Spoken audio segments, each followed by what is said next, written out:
Welcome to the Fifth Question Podcast. I'm your host, Rabbi Daniel Levine. Well, recently I have had the honor of being a guest on a couple of different podcasts, and those hosts have given me permission to repost the audio track over here. This first podcast is going to be my guest appearance on the Don't Know Much About with Naya Lekht. If you recall, a couple months ago, Naya came onto this podcast and we had a fascinating conversation about whether or not Holocaust education has actually made the fight against anti-Semitism harder. For those that haven't checked out that conversation, I will post the links in the show notes below. But today, my guest appearance on Naya Lekht's podcast, we spoke a lot about my philosophy of both Jewish and Israel education. We spoke a lot about what went wrong in the Jewish community when it comes to educating, especially young Jews, about what Zionism and what their connection to Israel can and should be. We spoke about liberal Judaism, especially the Reform movement, and its fascinating history with anti-Zionism. We spoke a little bit about the Orthodox community. We spoke about college and high school campuses, and much, much more. And now I bring you my guest appearance on Naya Lekht's podcast. Don't know much about history. Well, welcome to Don't Know Much About, where curiosity always kicks off the conversation. And today we're all in for a huge treat as I sit down with Daniel Levine, the rabbi of UC Irvine Hillel. Daniel is also a lecturer at UC Irvine in Jewish Studies and the host of his very own YouTube show and podcast, the Rabbi Daniel Levine Podcast. Daniel and I both attended UCLA, though I gather at different times, where we both took classes in Jewish history. Now, I had the pleasure of being a guest on his show just a few weeks ago discussing the origins of Holocaust universalization in the Soviet Union and how the very anti-Zionism crafted by a regime that no longer exists is haunting our streets and schools here in the United States. I want to welcome Rabbi Daniel Levine to my show, and to kick it right off with a question I always ask my guests, which is, what is one thing that is on your mind right now, top of mind, or something that best captures your philosophy that can be summed up in a tagline? I love it. I'm very bad at taglines. First of all, thank you so much. The thing that I've thought about recently, and I think it really goes to my core educational mission, is we can't in the Jewish community bifurcate Israel, Zionism, and anti-Semitism as sort of separate spheres, as separate from cultivating strong Jewish identity, Jewish history, knowledge of Jewish texts. And I think we've made an educational mistake in the Jewish community by saying, well, there's, Talmud and there's Torah and then there's anti-Semitism and Holocaust and Zionism, because that allows then young students to sort of say, okay, well, I'll have these two and these three, but maybe Zionism's not a part of my Jewish identity, as opposed to us educating a much more, fluid direction of, no, these are all core parts of Jewish identity, and we're not going to differentiate between, these disparate parts of Jewishness. I love that. I love that because, well, I have so many questions for you on that. My first question is, when did you have this sort of awakening that we shouldn't bifurcate these parts of our Jewish selves? Or is that always something that you believed? Yeah, listen, I grew up in the Orthodox community, and I've, obviously my entire professional life has been in the sort of world of pluralistic or liberal Judaism. In the modern Orthodox community that I grew up in, there wasn't really this inorganic bifurcation, because for us, Israel, Judaism, memory of anti-Semitism / the Holocaust, those were all sort of like taken for granted and wrapped in. In other words, in high school, we didn't have to be given a class on the history of Zionism or the history of Israel to understand that Israel is a core part of our Jewishness. It was every single week, slapping us in the face when we opened the Torah or reading the Talmud or delving into medieval Jewish thought debates. I mean, Israel's ubiquitous. I mean, I probably don't have to tell you, but all you need is to open up any Jewish book to understand that, yes, Israel and anti-Semitism and all these things have played a role in our history the entire time. And so that allows you to not have to separate it in the sense of, okay, we'll have 1 hour a week where we'll talk about anti-Semitism and another hour a week talking about Zionism. What I discovered in the sort of world of liberal Judaism is there's been such a heightened focus, and this is a little bit of what we spoke about when you graciously came on my podcast, about there's been such a focus on the Holocaust and Israel as sort of core parts of liberal Jewish education. And I think that's a mistake because, Jewish history is a lot more vast than the years between 1933 and 1948. And I think we just do a disservice to students if we give them only one tiny snapshot of Jewish history, because then that allows them to ask questions like, well, is it really true that Jews were one day, a long time ago living in the land of Israel, or is that just a religious myth, right? I've gotten that question actually from another Hillel staff member a couple years ago. And it wasn't antagonistic. She was generally wondering because she just, I guess had never been taught, the archaeologic record and the history and opened up any Jewish thinker between Josephus and King David, for 1,000 years. And so I think it was that migration coming in from the Orthodox community and then a little bit being shocked at the education that's happening outside of the Orthodox Jewish community. Right. Well, look, I want to comment on a lot of what you said. First, I want to tell you that, okay, I want to tell you that when I was a college student at UC Santa Cruz in the early 2000s is when this anti-Zionism emerged. And when I went to the Jewish professionals on campus, and by the way, that was the Hillel on my campus, one of the things, if not the or point that was being drilled to me by Jewish professionals was that Zionism is political. Zionism is not part of identity. Zionism should be relegated to political discourse, and that I'm mistaken when I think that what's happening is anti-Jewish situation on my campus. And so I was 18, 19, and my gut was telling me that they're wrong, but I didn't have the historical literacy of what you're talking about to know. I just had my gut that was telling me, no, this is anti-Semitism. But I want to talk about a few things. I think that you're right. And as much as this hurts me, I think it is true that we have to study this phenomenon of why within the secular liberal Jewish community, Israel has become this surrogate for Jewish identity. Why is that? And I want to ask you that. I have certainly my idea, but I'm curious before I offer my perspective, why do you think that it's true that we've kind of within the secular Jewish, pluralistic Jewish day schools and youth movements, if I had to kind of identify what are the main um, events or main moments that come to symbolize Jewish identity, it's the Holocaust and then Israel. And you're saying that's probably not that's an incomplete picture of what it means to be a Jew. And I agree with you, but my question is, why do you think that has come to fill that lacuna? Yeah, yeah. So two really important, I think, historic inflection points here. One, I think one of the most prescient Jews, really, since maybe biblical periods, Asher Ginsburg slash Shachad Am. Just for listeners' background, first Zionist Congress, Herzl very much pushes his political Zionist agenda. There was sort of a young man there. He came from a Hasidic family in more Eastern Europe, but he, like many Jews at the time, thrusted off the sort of old Orthodoxy. But he stayed very connected to Jewish culture, Jewish ideas, Jewish history. And, now he's known as sort of the founder of cultural Zionism. But he writes this very powerful essay where he essentially accuses Herzl of only tackling half the problem. He says, Herzl's only worried about Jews. I'm worried about Judaism as well. And he has this one line. The reason why he was so prescient is because he understood that Judaism, right? I'm not talking about Jews and Jewish safety, but Judaism, the religion, the culture, the history in the diaspora is ill-equipped to being able to evolve on its own accord. And he writes, it's one of the most important essays, I think, in modern Jewish thought, this essay by Achad Am.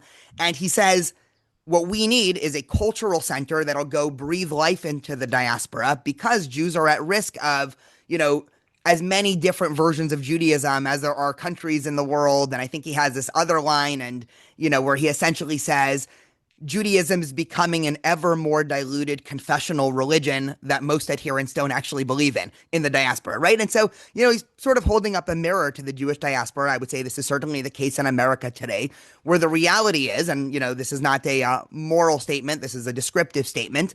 The majority of American Jews outside the Orthodox community, and I also consider myself no longer in the Orthodox community, happy to get into that, but they don't have a strong connection with God, right? Maybe they believe in God or maybe they're agnostic and, they don't have a deep knowledge of Jewish texts. So they don't have the sort of pedagogical background to really be a fan of the Talmud or Maimonides or medieval Jewish poetry or Hasidic literature. they're not super connected to Jewish communal ritual. And so it's not like they're orthoprax and going through the motions. And so if you start to strip all of those away, you ask, okay, well, what's left? One half is the ever more diluted confessional religion, right? So you have, reform and conservative temples or synagogues that people go to on the high holidays and maybe for their bar bat mitzvah and then maybe again right before they get married. But it's not really a source of meaning. And certainly in the last, 30, 40 years, it's become less and less meaningful. The second important historic inflection point is post 1967, which really had this correlation between, for a long time in America, the Jewish mantra was to try to, yes, remain Jewish, but a Jew at home and be an assimilationist in the streets and kind of, keep our head down. We have a good thing going here. Let's not try to ruffle too many feathers by pushing, Jewish particularity narratives and by being, proud public Jews. And after the Six-Day War, in the 60s, it was a time of particularism, right? So you have, people in that black community, the Black Panther movement and, proud and black. And you have, I think, either second or third wave feminism, right? People being, loud in the streets with their identity. And after the sort of euphoria of the Six-Day War, where the Jewish world went from thinking another Holocaust was imminent to, one of the most euphoric times possibly in Jewish history, many Jews simply took that to the streets. And that was all about Israel and Zionism. And it sort of, and again, it's sexier, right? To use a non-rabbinic word, right? Like I can sit there and I've even found myself in the past falling into this trap. I can excitedly talk about the exodus from Egypt or the return from Babylonian captivity in the 6th century or, BCE. And that for students is like, okay, sure. But 67, I mean, we have pictures, we have books, we can, listen to the radio and what it was like when, Har HaBayit B'Yadenu, the Temple Mounts in our hands.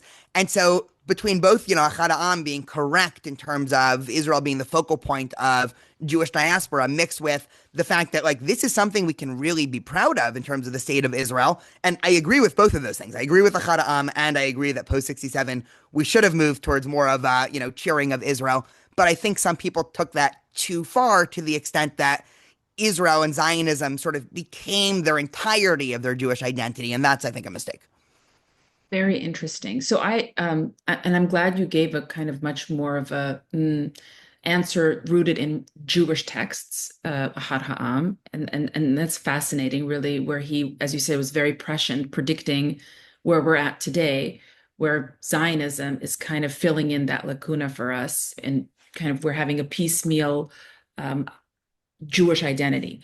But I'm curious what you think of this. I have a sort of a different answer as to why Zionism has filled that void for American Jewry. And my answer goes more historical in the sense that when the Jews arrived, Eastern European Jews, or excuse me, not Eastern Jews of Germany came to the United States of America in the 1800s. They issued something known as the Pittsburgh Platform Manifesto. I think it was in the 1860s or 1870s. Don't quote me on the date. But if you study the Pittsburgh Platform Manifesto, it's these principles that they outline the Jewish community as to who are we and what do what are we going to retain in America and what are we going to jettison, right? And when I learned about it many years ago, I was kind of shocked, but at the same time not, that one of the things that they decided that they are not going to preserve is the idea of Judaism as a national identity. That Judaism is a religious identity, and that the idea that they use the word Palestine because, as you know, historically, Palestine always meant Jewish land, right? They, in that document, that Palestine is not our home. Our home is the United States of America. Now, by discarding Palestine as the ethnic home of the Jewish people, what they also did is erased the ethnicity that is central to Jewish identity. And it makes sense. Now, we could judge them, but it kind of makes sense because America, what is America? America is a place where people can go and practice their religion freely. America is not a country that's rooted in ethnocentrism, as let's say Eastern Europe and Russia. And so it made sense that they are trying to build a Jewish identity that would fit this American landscape. But inevitably, what the what happened by couching, by framing Jewish identity as being just religious and not ethnic and not national, Zionism receded in America for American Jewry. Because what is Zionism? At least to me, it's Jewish nationalism. And so there is this revival of Jewish nationalism happening within American Jewry because it's it's kind of having a moment of return. Because for many years, American Jewry only understood themselves as a religious minority. That's why, and you could please correct me if I'm wrong, that's why I think, and that's why I started with my story in the early 2000s. That's why I think that the American Jewish community was not truly equipped to understand anti-Zionism, because anti-Zionism is an attack on national origin of the Jewish people at its core, right? And so, because that idea that Jews are a nation, an ethnicity has been eroded and has receded to such great distance, American Jewry, Reform Jewry, I'm mostly talking about conservative, and I want to get to the Orthodox movement in a bit, wasn't prepared to understand that anti-Zionism is an attack of Jewish national origin. So what are your thoughts on that kind of reading of why Zionism is having this comeback? Because there's a nationalism that's coming back within the Jewish movement. Amazing. So many great, fodder points. One, you were close. 1885 is Pittsburgh Platform. There's an article, a really interesting article by a scholar named Jonathan Gribbetz, who wrote an article called The PLO's Rabbi. The PLO, obviously, the Palestinian Liberation Organization, was seen as a terrorist group from Israel from the 60s until really, Yitzhak Rabin's time. And he wrote, his article traces how the understanding of Jewish identity that was on display in the Palestinian world and arguably still is borrowed from exactly what you're describing. And so the reason why the Arab world and the Palestinian world, and I'll include, the current day American left, just can't understand Zionism is because of the fault, essentially, of the Reform rabbis in 1880. So you're for sure right. I differentiate, and if please push back if you disagree, anti-Zionism coming within the Jewish world before the state of Israel was created, right? So two important caveats, I think is very legitimate. I think there was a time in both Western European and American Jewish history and thought between, 1840s, and no one was really thinking about Zionism. But, you have people like Moshe Hess, who's writing, I think, in the 60s, and Leon Pinsker in the 70s. And then, later on, obviously, with Herzl and, what we consider, classical Zionists later on in the 80s and 90s. But there really was an honest conversation to be had in the Jewish community of thinking that emancipation and assimilation into Europe, would work out. I mean, Herzl himself was also an assimilationist. Herzl's goal was for Jews to assimilate. At some point, he realized Jews wouldn't be able to assimilate as individuals. So he thought, okay, great, we'll just assimilate into the, Council of Nations, or the, the Nation of Nations, I think he calls it. There were a lot of good reasons to push back against Zionism if you were a Jew in America or Germany in 1900. For one, the anti-Zionist Jews, and again, I very much differentiate an anti-Zionist Jew writing in Berlin in 1900, than an anti-Zionist person today in Brooklyn, right? So those are like two completely different things, which is why I think the distinction of, anti-Zionist without the hyphen and with the hyphen is actually very helpful, because one, I think, is a legitimate set of ideas. The other is just anti-Semitism. But just talking about the legitimate set of ideas, the Jewish world was making the argument for about 100+ years in Western Europe that Jews should be treated as equal because, if we usher in this newfound liberalism and everyone's treated as individuals, it doesn't actually matter what Jews do. It shouldn't matter if I'm religious or not religious or what my skin tone is or whatever. Like liberalism, individualism, great. We want this. The anti-Semites in places like Germany and France and Italy and America were saying, no, Jews are different. Jews are not really French. Jews are a state within a state. They're not loyal to France. They're not going to back us if we're in a war. And so most Jews at the time, including, the Reform movement was obviously the biggest movement in Germany and then the biggest movement in America really until about 1900, they were saying, no, we are fully committed to this current nation state. If it's France, we're French. If it's Germany, we're German. If it's America, we're American. So we don't want to return to some homeland. So they were, we have to sort of understand that argument situated in the history. By the time World War I happened, because this is sort of another, we can probably give, 30 inflection points of American Jews and Zionism. After World War I, two important things happened in the Jewish world. One, a huge proliferation of anti-Semitism in Europe, right? Probably don't have to get into that. The second that people might know a little bit less is between 1881 and 1914, about 2.5 million Jews came to America, right? This is, many of my great grandparents, right? The classic through Ellis Island from Eastern Europe, fleeing pogroms. Very few, there was the Aliyah from Eastern Europe, but like very, very few Jews were interested in going to, the Ottoman Empire. Again, this is even before a British mandate. Um, and America basically had open borders. And so, any Jew, if they can muster up enough money to like sit on a boat for a couple weeks, were able to get here. In 1924, huge uptick in anti-Semitism in America also, right? People like Charles Coughlin and Henry Ford and that story. Yeah. And America shuts its borders in 1924, right at the time when obviously Jews are going to start needing immigration the most. And so many American Jews just sort of like tacitly accepted Zionism. I think the reform movement, they put out the Columbus platform. I don't remember the exact date, but that was right in response to 1924 being like, oh, shoot, Europe's about to be on fire.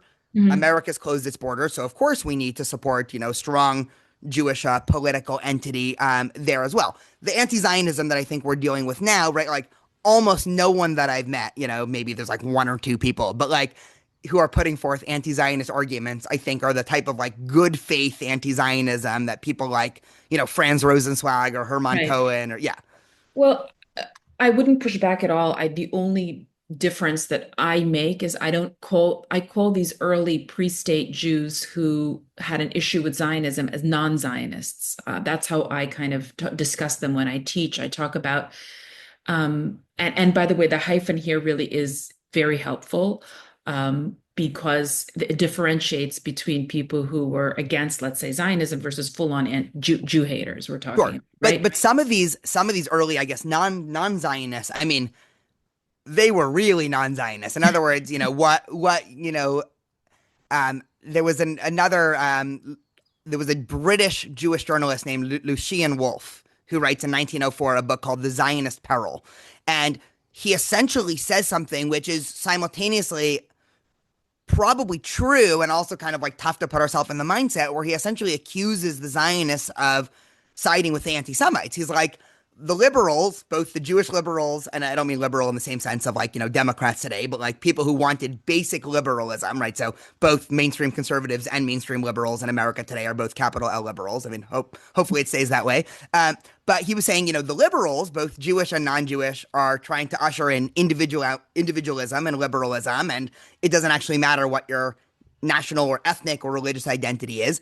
Then you have the anti-Semites who are saying, no, no, no, Jews are different. And then you have the Zionists saying, no, no, no, Jews are different. We need our own thing. And so, like, from his perspective, he thought that Zionism was not just like, oh, if you're an Orthodox Jew and I'm not, like, live and let live, whatever. He really did think it was dangerous. But I think the important point is, by the end of the World Wars, that was no longer like an opinion that really anyone in the Jewish world had, by the 30s or 40s.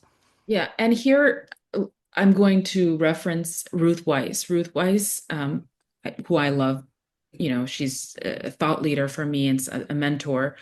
Um, she spoke about this idea of, well, there's one thing about a couple who's about to have a child, who doesn't have the child yet, who's discussing the pros and cons of having a child. And one of the partners vociferously says, no, we should not have the child, versus the child has been born and the couple is sitting and discussing whether the child should remain alive. And I guess that's kind of the difference that I have with these Jewish non-Zionists or anti-Zionists, where the state hasn't yet reestablished, has not yet been reborn. And so I treat them very differently. And I'm sure you do too, as somebody like a Peter Beinart, who is a full-on anti-Zionist, and that kind of discourse, once the child has already been born, is a completely different story. It has different ramifications for the safety and well-being of Jewish people. Yes, 100%. Meaning, in other words, I 100% agree with you. Both Jewish Zionists and non-Zionists slash anti-Zionists in 1910 wanted what was best for the Jewish community in the Jewish world. Like that much is clear. They had very different visions of, do we do A or B? Now Jewish anti-Zionists they've almost given up on like Jewish people or Jewish particularism and Correct. yeah, Correct. 100%. Yes. Well, I want to actually talk to you about the Orthodox movement and the Zionism. When we began this conversation, you said you grew up in the modern Orthodox world, and for you, there wasn't this emphasis on Israel and Zionism because it was just it permeated the texts. It was Israel was in the Torah and the Talmud. There was just it was part of the lived experience of being a Jew. Something that I've come across, encountered with working with the modern Orthodox Jewish student population is a very strange phenomenon, which is yes, Israel is central to Judaism. Yes, Israel and Zion is mentioned, but we lived without Israel for 2,000 years. And in fact, we can continue to have the sustainability of an Israel. Do we need political sovereignty there? Is what they ask me. Meaning, just because Israel doesn't exist, let's say, God forbid, as a politically sovereign country, doesn't mean Israel doesn't exist for the Jews. What would you say? And by the way, is that something that you ever encountered within your community? the modern the modern Orthodox community is kind of divided between two impulses, both Zionistic but very differently. One is the sort of religious Zionistic impulse of, people like Abraham Isaac Kook, right, the first chief rabbi of Israel, through, modern day institutions in Israel that we would consider dati leumi, but really they're like, on the modern Zion, modern Orthodox spectrum. And, I grew up going to B'nai Akiva camp, which is, Orthodox religious Zionist. I grew up in a high school that was B'nai Akiva. So, I'm selling the sort of, political Zionism a little short. I mean, we would, every year during Yom HaTzmaut, we would say Hallel with a bracha, right? This is, just for listeners that aren't familiar, Hallel is a prayer service that's meant for just Jewish holidays. And so the modern Orthodox community I grew up in essentially made or decided, I mean, someone had to decide sometime in the 40s or 50s, that Israeli independence, political sovereignty, is a Jewish holiday on par with Hanukkah and Purim and Passover, worthy of singing, these set of songs and this blessing. The other, which, again, the modern, this is not a binary, but Joseph Soloveitchik, right, the sort of founder of American modern Orthodoxy, he was the head of YU. He was a Zionist, but he was a lot less of what we would call a religious Zionist. I believe he said he was sort of agnostic as to whether or not political sovereignty of Israel is necessarily intertwined with like a deep Jewish religiousness or whether it's not. His students are kind of divided between that. So you'd kind of get all the sense. I mean, he was very much, Jewish life needs to revolve around Jewish law and halacha, and that is more important in some sense than the Zionism. And so what was interesting about the religious Zionist community and Rav Kook is he very much believed that secular Jews who were Zionists were fulfilling some divine mission, and that in some way, by them working the land, even if it was on Yom Kippur, they were still doing something generally good for the world. And he was also willing to, I don't want to get too in the weeds and then people will shut this off, but like, he found a lot of very interesting Jewish loopholes to make Zionism work. One interesting example is there's a biblical law called Shemitah, or sabbatical year, where every 7 years you don't work the land.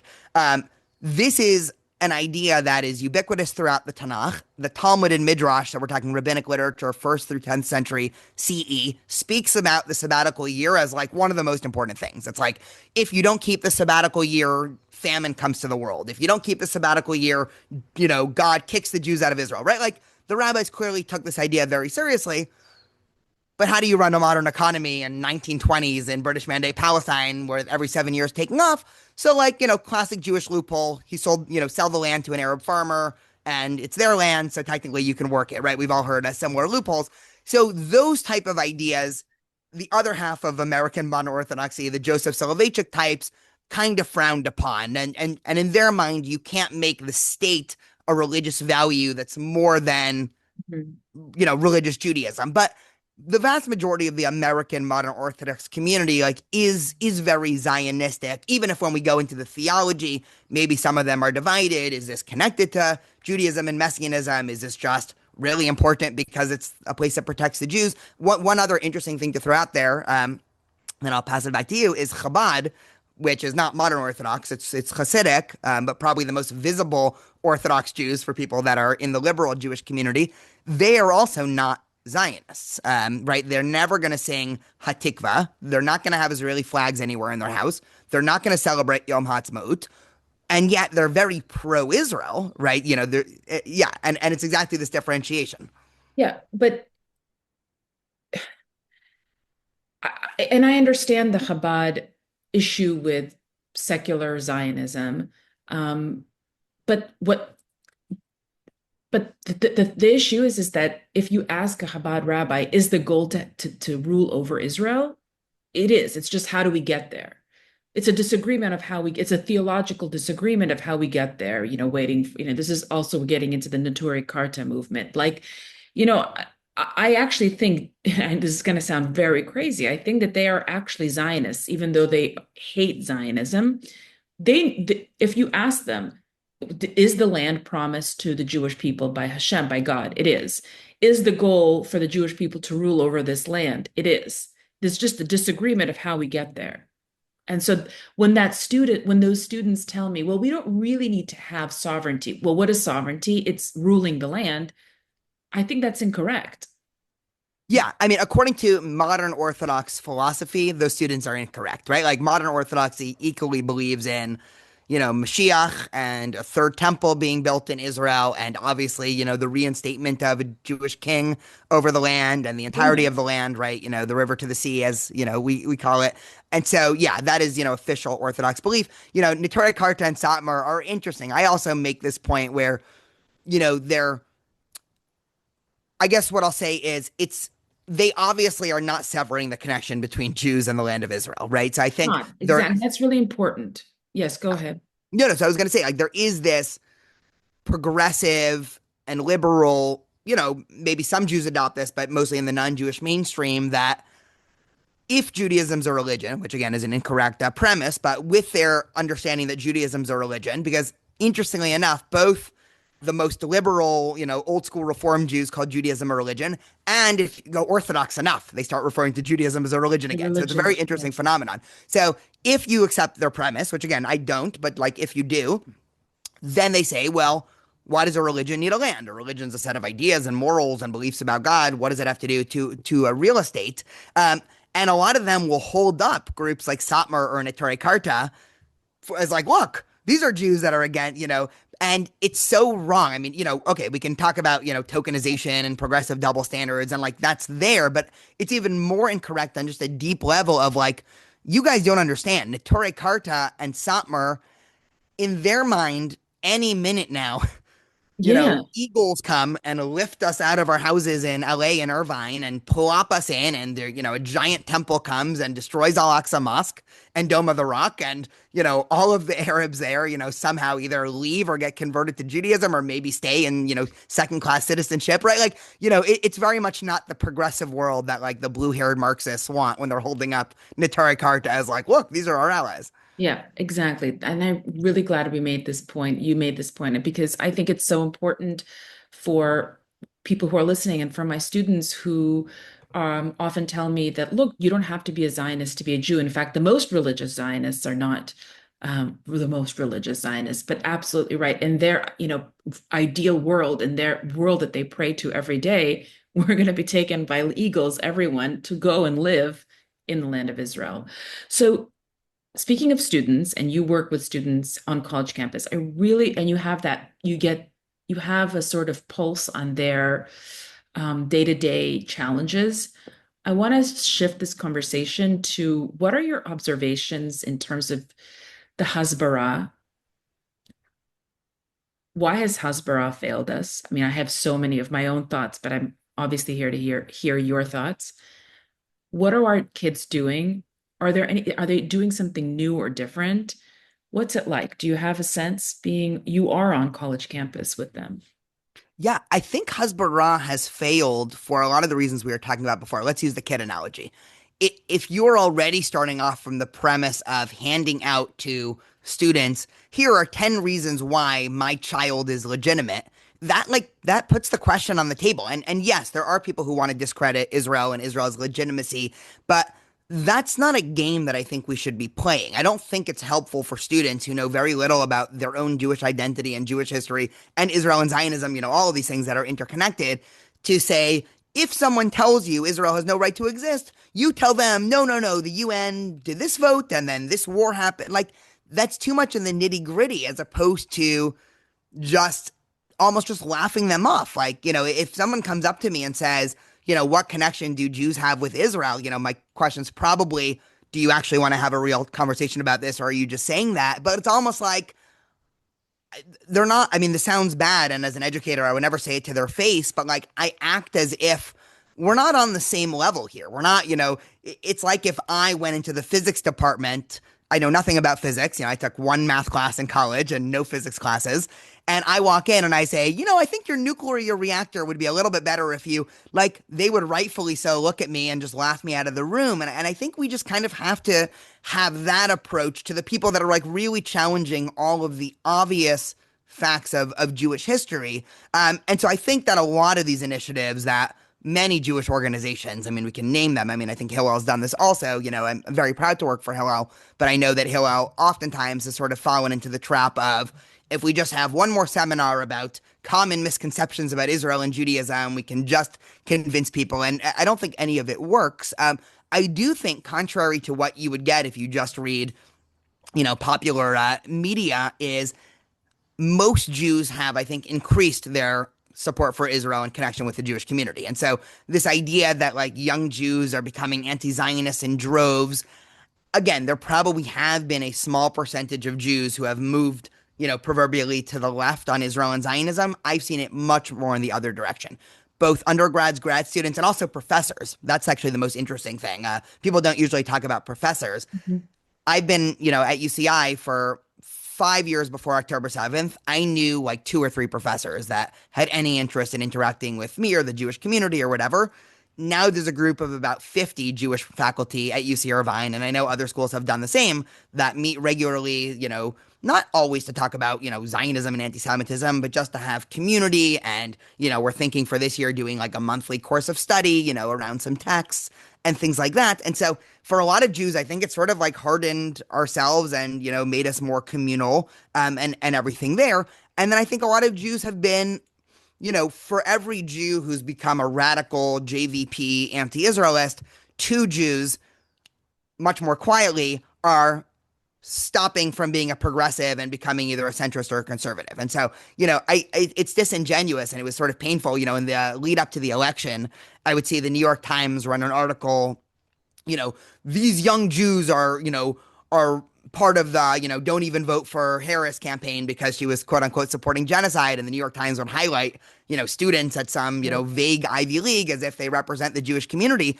And the conversations I was having with Jewish students, and again, I'm being descriptive, not normative here, is students that have told me, I think I'm going to vote for Trump, even though I hate Trump. And, and it's not just, I always say this, it's not just the Israeli or Persian or Orthodox students who anyway have a conservative leaning.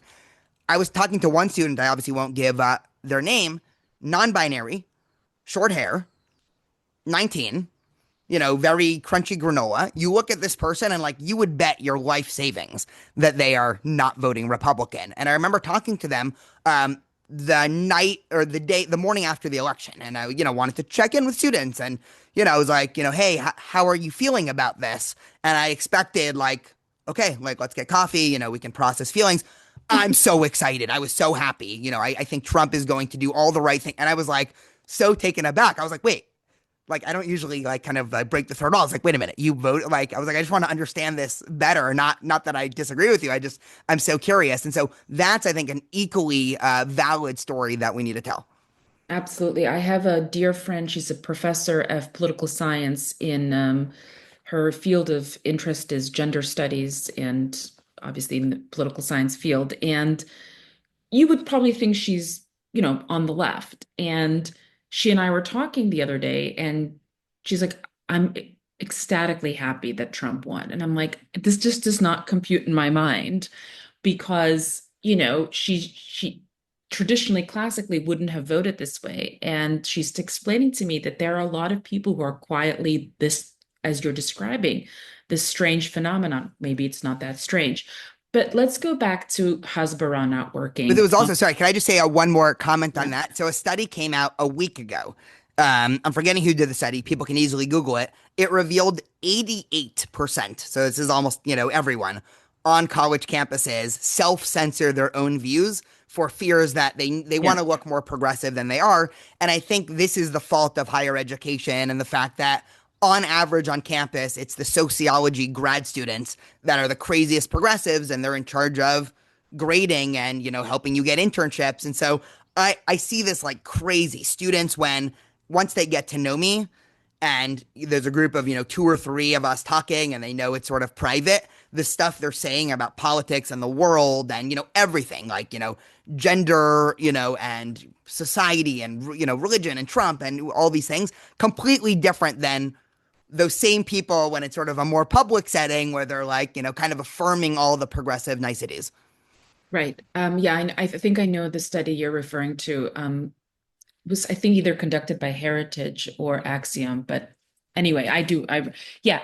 So you're absolutely right. There's this contingent of the silent, probably growing majority of people who are kind of betraying these progressive values, if you will, and voting, especially if they're Jews, they're voting for what's best for Jews. But I do want to go back to Hasbara and its failure.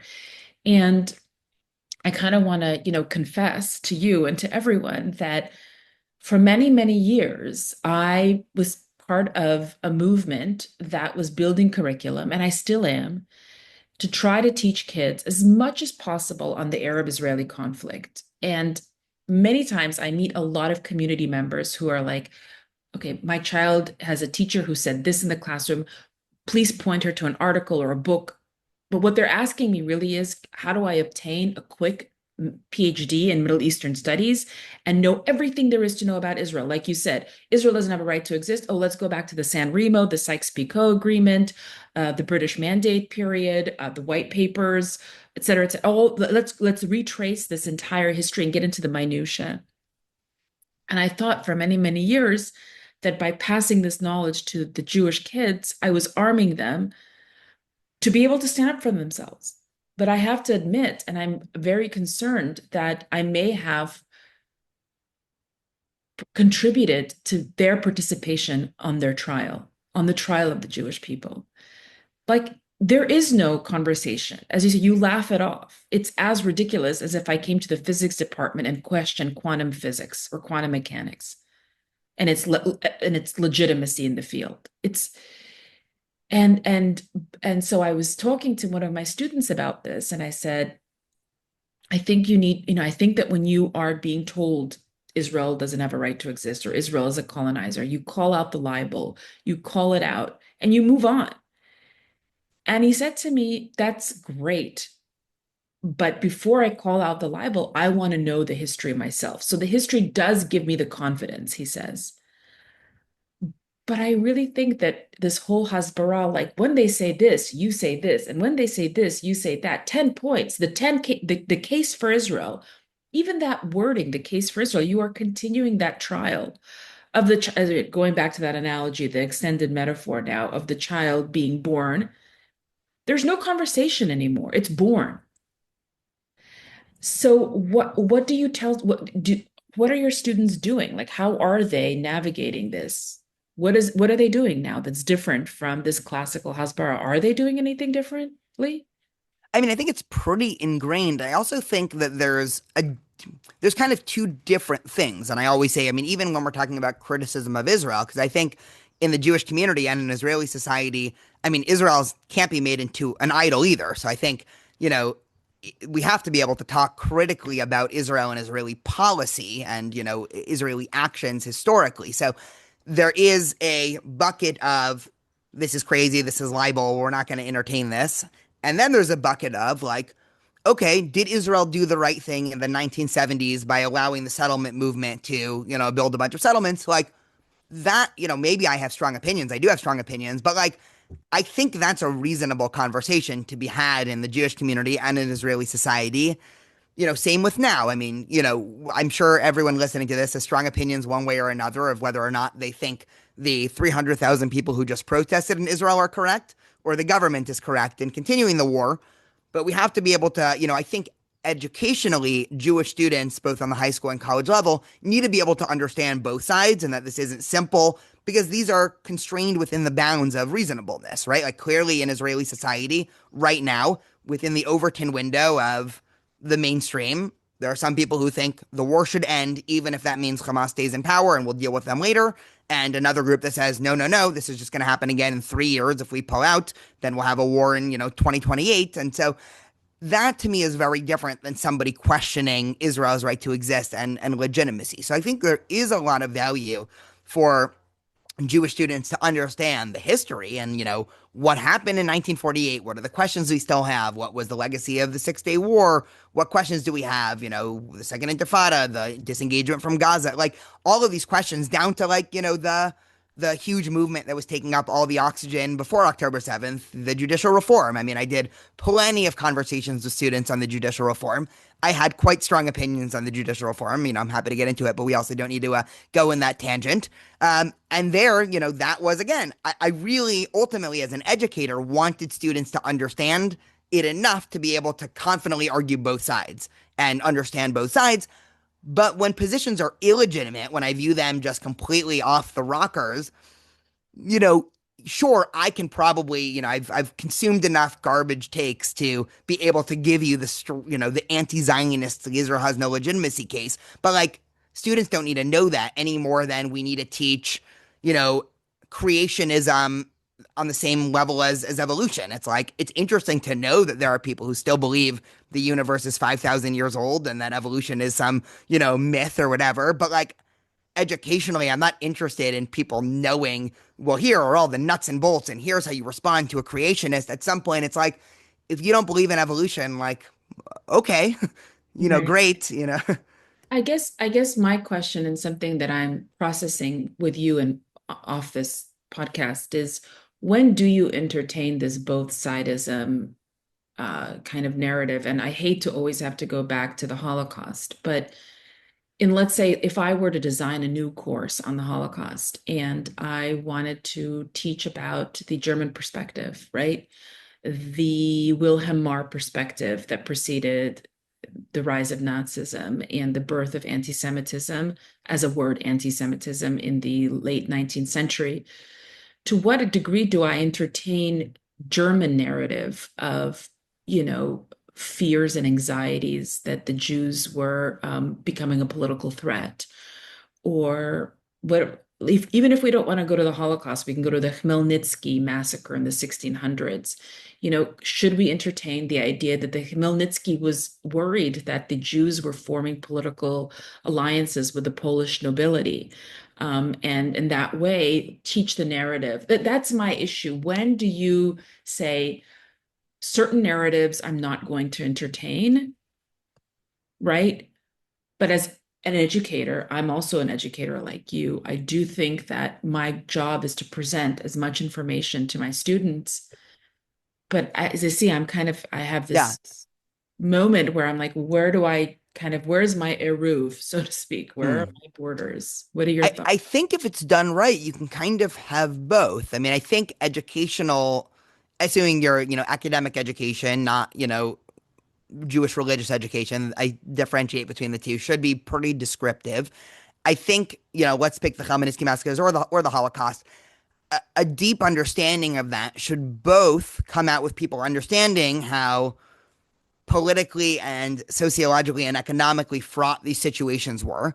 And then if somebody properly understands how anti-Semitism always manifests in a conspiracy to scapegoat the Jews for whatever society needs at that moment or hates the most at that moment, it sort of connect the dots, right? Like anti-Semitism is an idea, but it's not a vehicle, if that makes sense, right? Anti-Semitism can imagine like anti-Semitism is water. You can't drink water if you don't have a vessel, but there are many types of vessels, right? There's bottles, there's cups. You can put it in a bowl, you can put it in, whatever.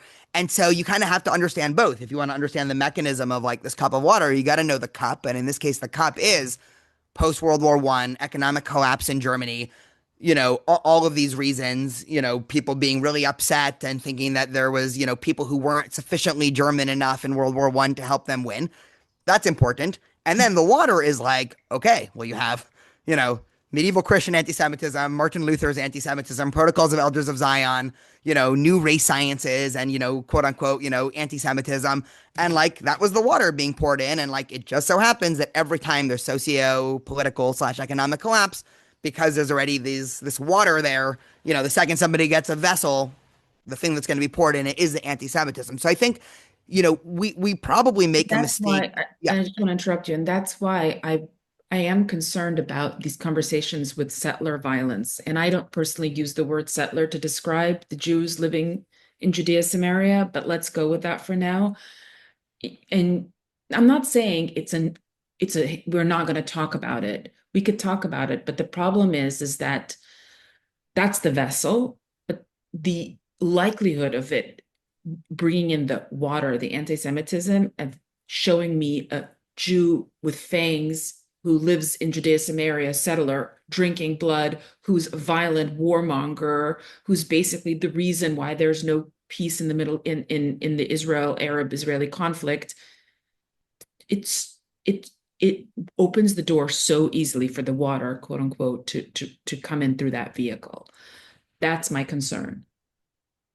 Yeah, yeah. So I think then I would mostly agree with you. I mean, I still think, right, like we can't, I think one of the big secrets of Jewish success is that we've been able to be very thoughtful and intellectually nuanced for thousands of years. I mean, we open any page of the Talmud and, that's what it is. And when, I always compare with students, you know, when the Christian world was holding, the Council of Nicaea in the fourth century and coming together, confirming the one true doctrine for all of humanity. And when the Islamic world in the seventh century was coming up with, the one true doctrine for all of humanity, the rabbis in the Talmud were sitting there saying, well, there's 70 faces of the Torah, and these are the words of God, and I can believe something's kosher, and you can believe it's not. Again, within bounds. I don't want to be too anachronistic there. And so we've always, I think Jewish pride is always the ability to kind of speak to both directions. I mean, I think, what you're describing with settler violence or whatever we want to call it is another very interesting case where, in my mind, I think there's two different conversations to have about it. And I'm curious, again, push back if you disagree. One, when I'm talking with friends or family or community members of mine, and I have many friends and family who lives, in Judea, Samaria slash West Bank slash whatever word we want to use, and are, not supporting it, but they don't even think it's a problem at all. That conversation, I'm going to sort of be pushing back and say, like, guys, what the heck? Like, even if it's one time in the history of Israel, it's too much for, a Jew to go in and just start burning down random, houses in a Palestinian village.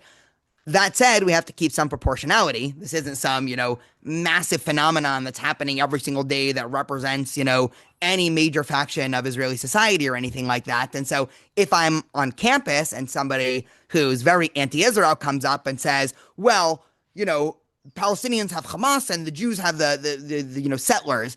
And I say, well, Pew polling in, the Palestinian world is that Hamas, one was democratically elected, years ago, but, holds a very high approval rating.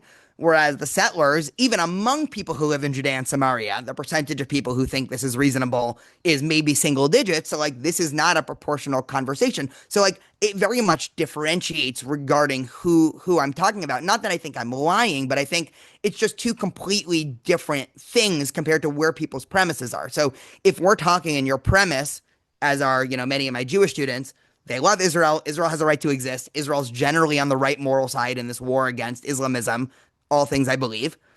Then, within that context, I feel very comfortable saying, and here are three things that Israel's doing really wrong that I disagree with, because we're already operating within a certain, framework of, okay, well, you're not some like crazy anti-Semite who's going to take my words and twist it. If you are some crazy anti-Israelist on campus, I'm not going to give that any credence because that's that's whataboutism and you're focusing on some tiny minority. The same way, I mean, I kind of like the kid analogy. I have a 6 month old baby at home, so it's hitting home a lot more. When my kid, I can imagine when they're in second grade, I'm going to want to get, push my kid to be the best, right? I want my kid to be the best kid in class. And so another way of saying that is I personally am going to hold my kid to a double standard. And if they do anything that I view as wrong, again, I'm saying this as, hopefully I'll keep up this mindset.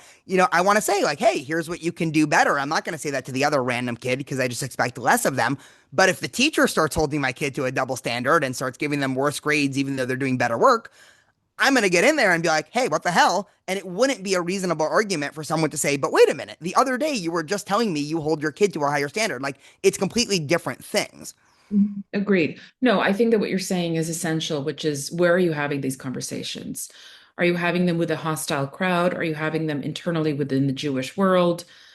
That really matters. That dictates how the message is going to be received and how it's going to be weaponized or, basically manipulated. So totally agree with you there. I mean,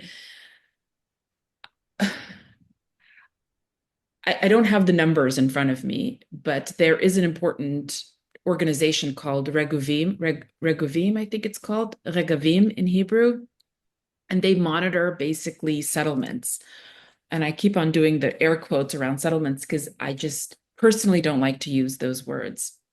We're not probably going to get it into that today, but and basically they shut down and disprove rather a lot of the misinformation and disinformation that is coming out about illegal settlements sprouting.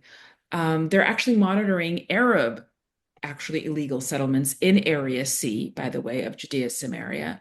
But that, of course, doesn't get attention. So even the conversation around settlements, quote unquote, and that they're the major obstacle to peace or these violent settlers, that itself, I think, needs to be scrutinized. Now, am I saying that there are no hoodlums, no violence? The Jews can never be violent? Absolutely not, right? And I agree with you that we need to dispense with this idyllic, image that we have in the diaspora around Israel. But here, I'm going to kind of go back to my Russian literature. Dostoevsky, in one of his journals, diary entries, wrote that we do not judge a society based on the amount of miscreants or criminals, but how the society dispenses with those criminals. And I think that's important to remember. It's not every civilization is going to have its criminals, the people who violate civilizational order. That's. But the big question is, what is this civilizational institution, the state here? How are they going to respond? So and if you are going to have that comparison between the Palestinian Arabs and the Israelis, when the Palestinian Arab names a street after a martyr or a school after a martyr, there is no school in Israel named Baruch Goldstein. There's no street in Israel named Baruch Goldstein because we do not lionize, we do not idealize the criminal. And that's Maybe this is a little bit of a hot take, but I firmly believe it. In the same way, my kid analogy, and I do this personally and want the Jewish community to do this and no one else. I just expect more from Israeli society than I do from Palestinian society. Like for me, and I hold Israel to a double standard. I don't want anyone else to do it, but for me, and I think this gets back to the religious conversation before, growing up, firmly believing, and I still do, that Israel is an integral religious value for me as a Jew and somebody who is a practicing Jew and religious Jew and teaches Judaism. Israel is a religious vehicle in my mind versus, I don't know, Egypt or Syria that are just, war torn countries, mixed with some of the worst ideas in human civilization, Islamism. And so in that way, again, they're it's flawed. God didn't create us perfect. It's impossible. Yes, Israel, the idea of Israel is holy. And because something is holy, you're going to definitely want an uplifted image of that. But human beings are flawed.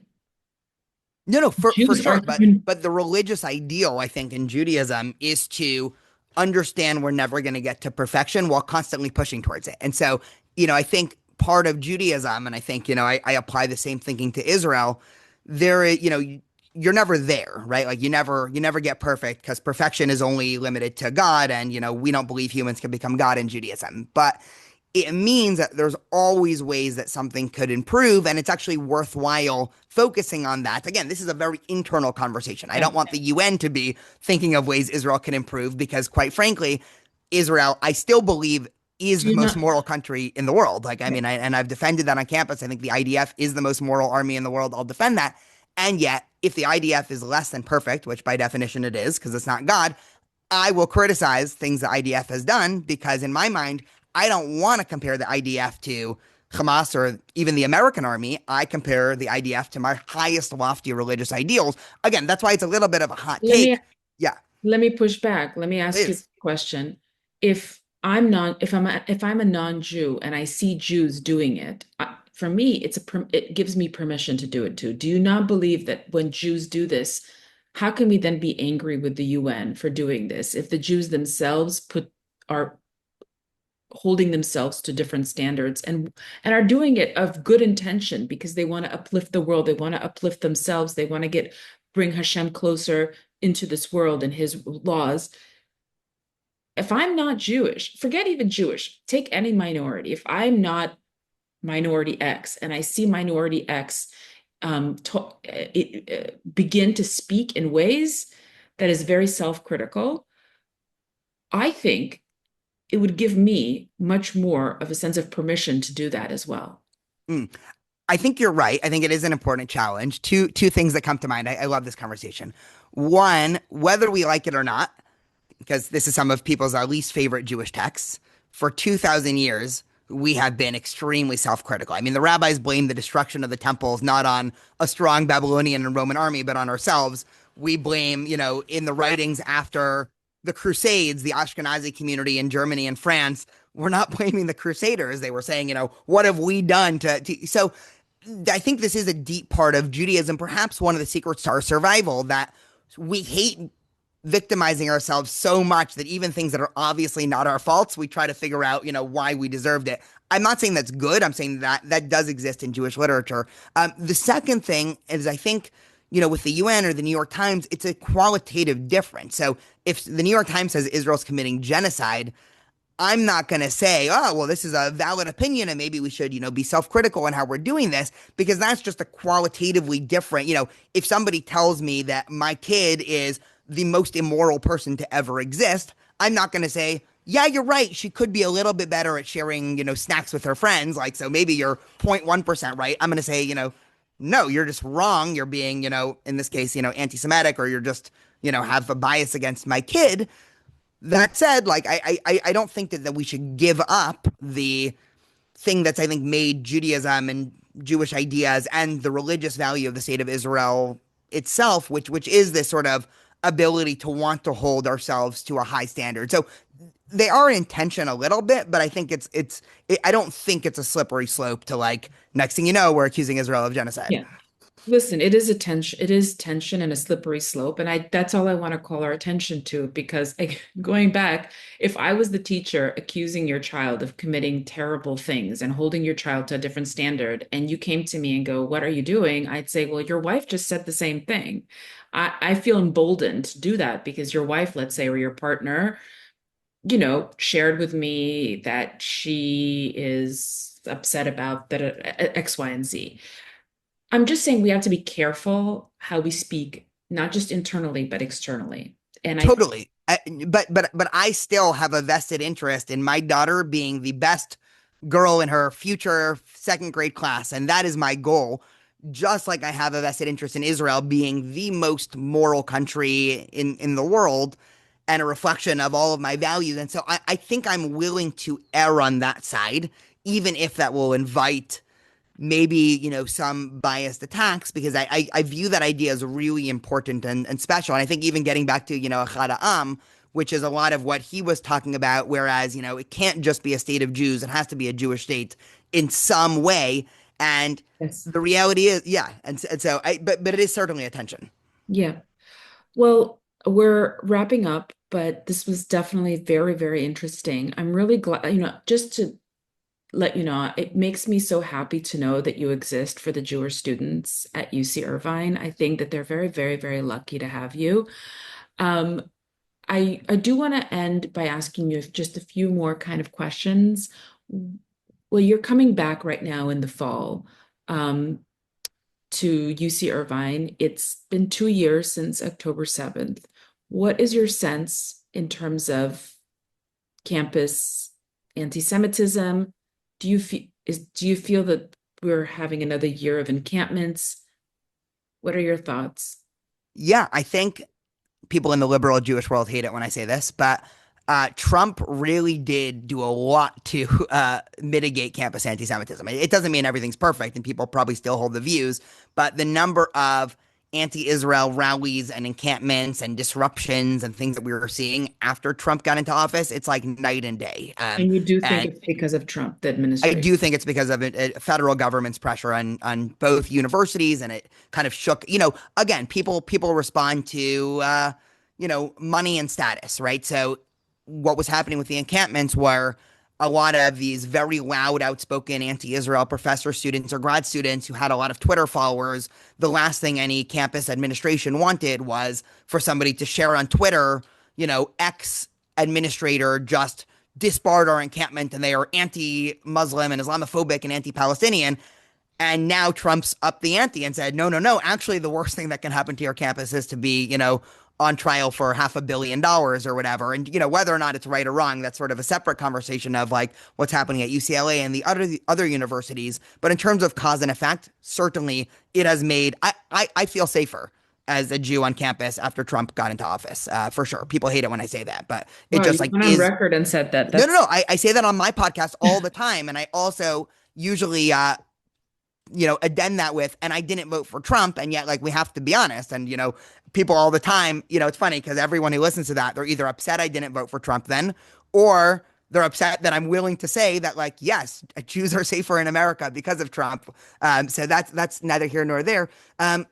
Last year on October 7th, there was a huge anti-Israel rally on October 7th. Again, it's always funny because the anti-Israel commemoration of October 7th doesn't start when the war started, which, you know, might have a tinge of so reasonableness to telling, by it. the way, so telling. Yeah, it starts on October 7th, so it's not a commemoration of Palestinian lives lost in the last 2 years. It is a pro October Celebration. 7th rally. Yeah, so I think we have to call it like it is. I started calling it pro Hamas rallies. Like, I don't think we can, this language of pro Israel or pro Palestinian, I think is crazy. I think, I know plenty of Zionists who are pro-Palestinian. I view myself as pro-Palestinian, right? I think life would be better for the Palestinians if Hamas and Islamic Jihad and, general Islamism went away, right? So I think calling them pro-Palestinian and not as anti-Israelist or anti-Zionist or just pro-terrorism, like, I think that's a, languaging or naming mistake. Campus is definitely quieted down. It's obviously still going to be lurking in the background. We're planning right now for a commemoration of October 7th. There's a big tension because it's on Sukkot this year. And so do you do it after Sukkot? Do you do But it on that's the Sukkot? best tension. I thought you were going to say there's a big tension. The administration doesn't want us to do this. And I was like, No, no, no. The administration at UC Irvine, I'll give them a lot of props. They've been very supportive, even before, the Trump administration. They've been really great. And, almost all of them have understood how problematic what's going on is. Again, I think they felt pressured because the last thing anybody wants, I mean, the chancellor of UC Irvine, his house got protested in front of yeah. many nights.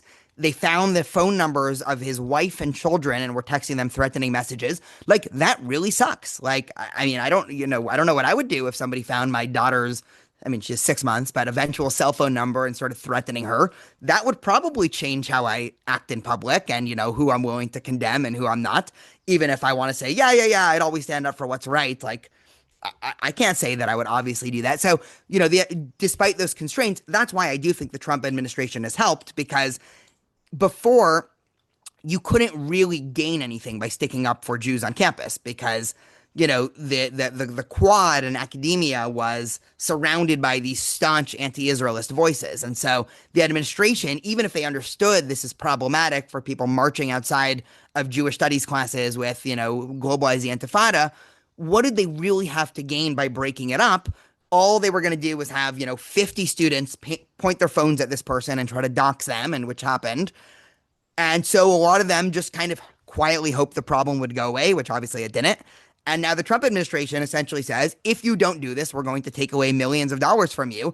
And now campuses are like, oh shoot, we gotta go ahead and do this. So that's why I do think it made a difference. But listen, I think Jewish students, I mean, again, there's been such a overwhelming desire to become a part of Jewish community on campus across really all campuses. What I'm hearing from Hillels and Chabads is that, the rooms are overflowing. People are interested in learning more about Jewish community, Jewish identity, Israel, Jewish history. Every single one of my Jewish studies classes has been completely full That's across awesome. campus. And so, people are really interested in connecting. That's wonderful. That's really great news.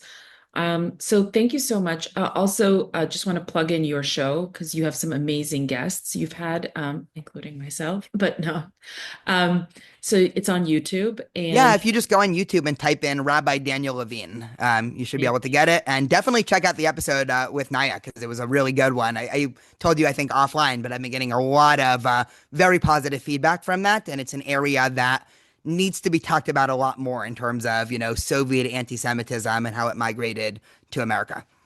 right. Well, thanks so much for joining me on this very special episode of Don't Know Much About. Like, share widely. Don't Until know next much time. about